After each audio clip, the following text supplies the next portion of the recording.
Please subscribe and don't forget to press the bell icon to get notified whenever we upload a new video. Some clarity. But I think M&M numbers are at the bottom of your screens, and my colleague Sonia is here in the studios.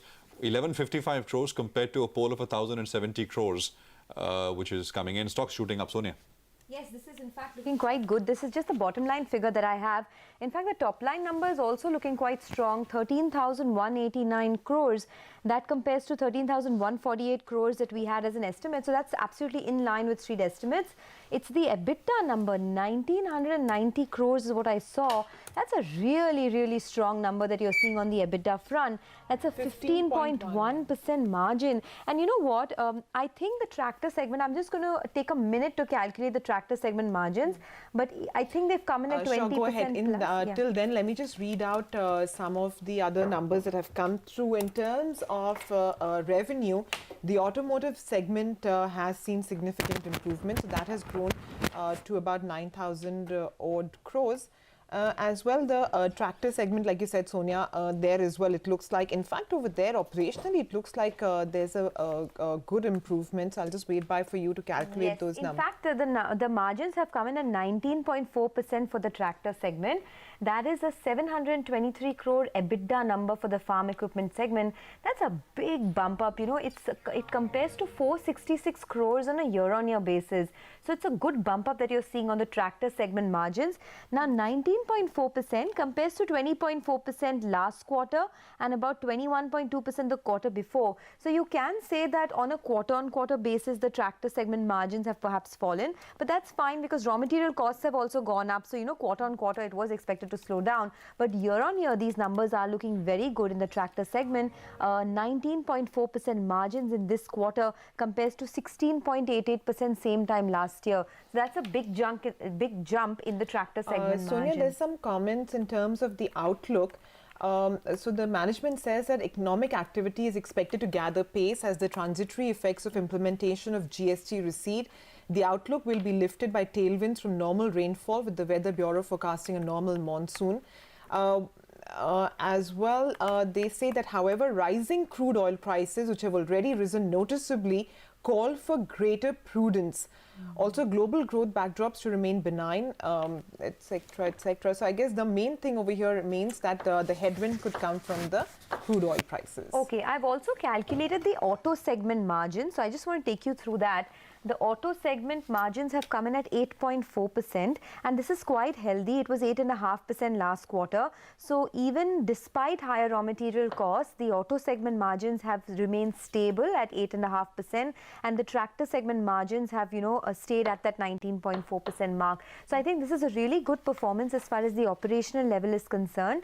If you look at the growth that we've seen in the auto segment itself, 9135 crores is what they've reported this quarter compared to 8910 crores. So there is a good amount of a bump up that we've seen both sequentially and year on year in the utility vehicle segment. So both segments actually firing on all cylinders on the operational front. I think pricing power is something that M&M has had, and now that, you know, the tractor segment is in an upcycle, they are sort of benefiting from this. Remember, the stock has actually had a decent run. I mean, it's outperformed the auto index. This year, it's up almost about 13%. The auto index is down.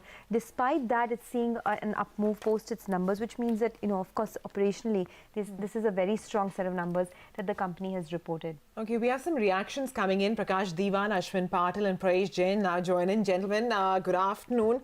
Prakash, let me start off with you. How are the first numbers looking to you? Oh, phenomenal. I think the tractor segment, while all of us do know that that was something that is keeping the stock and the company move in such strong trajectory, but as Sonia alluded to, the margin growth continues, because remember, post-September we've had some GST oriented benefits also for the tires and equipment that goes into tractors. So that also will continue for the next couple of quarters. And I think what's heartening, Sumera, is the fact that their passenger business also, the PV segment, has started contributing also, which was not happening for the last 2 quarters because of the launches that they've had, the revised KUV and the newer launches that they're looking at. And remember, whenever oil goes up, the differential between petrol and diesel makes diesel vehicles much more favorable. So they won't have such a big issue in terms of sales growth also. So very, very decent set of numbers. I think the stock will continue its momentum. Okay, very good set of numbers. So this is, almost 300 basis points year-on-year jump in the tractor segment margins to 19.4% versus 16.6%. So very, very strong in terms of tractor margins. We have Ashwin Patil and Prayesh Jain joining into the conversation. Prayesh, how would you react to these numbers? The EBITDA overall margins at 15.1%, better than our expectations. But what did you make of this tractor segment margins at 19.4%? I think it's a very good set of numbers, and in spite of a trajectory that we've seen in terms of volumes going off in the generally the tractor segment volumes come off in Q4 a bit. In spite of that, the margins have stuck to that 19.5%. I think it's a pretty good set of numbers that they've declared. Okay, so good set of numbers, but how are you positioned on the stock now? Because the consensus FY18 EPS is about 40 rupees, FY19 stands at about 47 rupees. So it's priced at almost 18-19 times FY19. Do you think, given the growth that M&M is seeing, this is a reasonable valuation, or do you think it deserves more? And how are you positioned on the stock now? I think it is, it deserves far more, and that is mainly reason. If you just strip off the other income, dividend income from the subsidiaries and also the listed value investments from the stock price, by computing the value per share and giving it a 20% haircut, the stock seems to be trading at around 15 times FY20 earnings.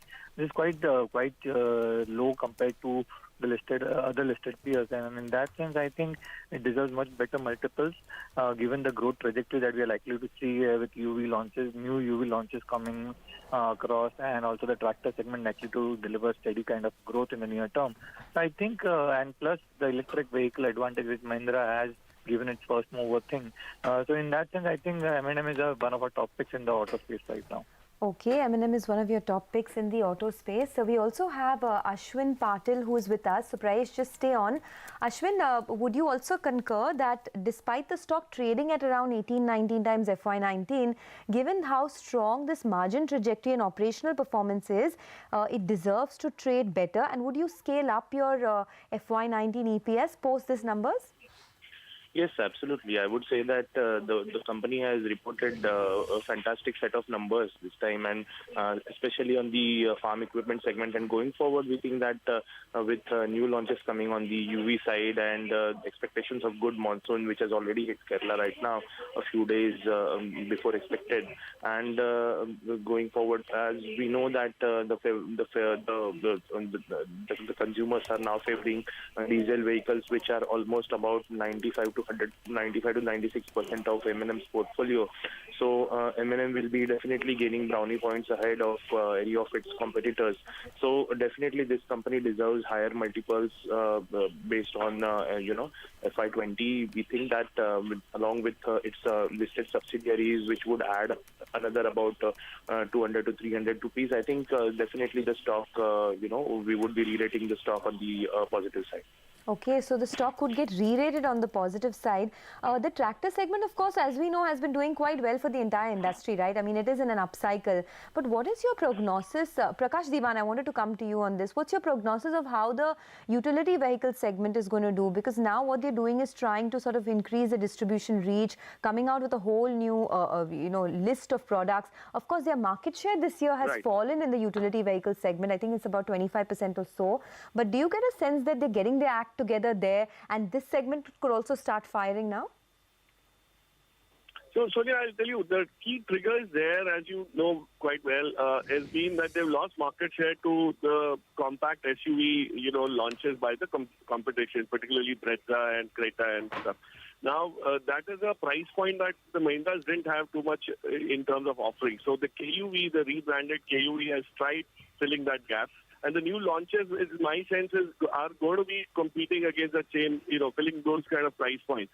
And remember, if they get their act together on the petrol engines, then you have a killer combination happening, because diesel, they are way ahead of the others. And if the petrol technology also kind of gets, tested and ready to be commercially launched, So you will have some new launches making a big difference to this particular utility vehicle segment for them. And as the rural segment picks up, remember UE is quite well correlated even to that. The Boleros of the world actually get sold more in suburban India rather than in small town India rather than the metros and all. So I think there's going to be a very good combination where the stock is, you mentioned 18, 19 times FY19 estimates. I think the estimates will get first revised. And secondly, this segment was never rated very highly for Mahindra because of competitive intensity, which will probably change. So the price earning growth multiple is what I think will change the dimensions for the stock. Okay, so what are your target prices on the stock now? I mean, it's had a fair bit of a run-up, right? So it's at 860. But that's more of a catch-up. Yeah, so that's more of a catch-up. It, in fact, didn't play much. It didn't work positively for the stock. Last 4 quarters, it's been... If you take the last 1 quarter away, it wasn't doing so well as much as, the Marutis of the world. And now I think it will probably start going ahead of them. So my sense is that you should see it in 4 digits very soon. And on a console basis, the other businesses are also firing well. So that could continue adding a lot of, tailwinds to that. So my expectation is we'll see 1,000 plus very soon on the stock in probably the next 2 quarters. All right. Prakash, Prayesh and Ashwin, thank you so much for joining us and giving us your views. So just to summarize, it's a pure margin expansion, story here. Not only has the tractor segment done very well, it's more than a 300 basis points margin expansion, but even the automotive segment, which was ailing for a while in the last 1 year, that has picked up quite a bit. So 350 basis points year-on-year expansion in the automotive segment, both firing well, and that's the reason why overall the numbers are looking much better than what the street was expecting. I won't be surprised if there is an upgrade in the FY19 EPS estimates as well. Okay, earnings upgrades possible, Sonia is telling us, and that always means higher target prices as well.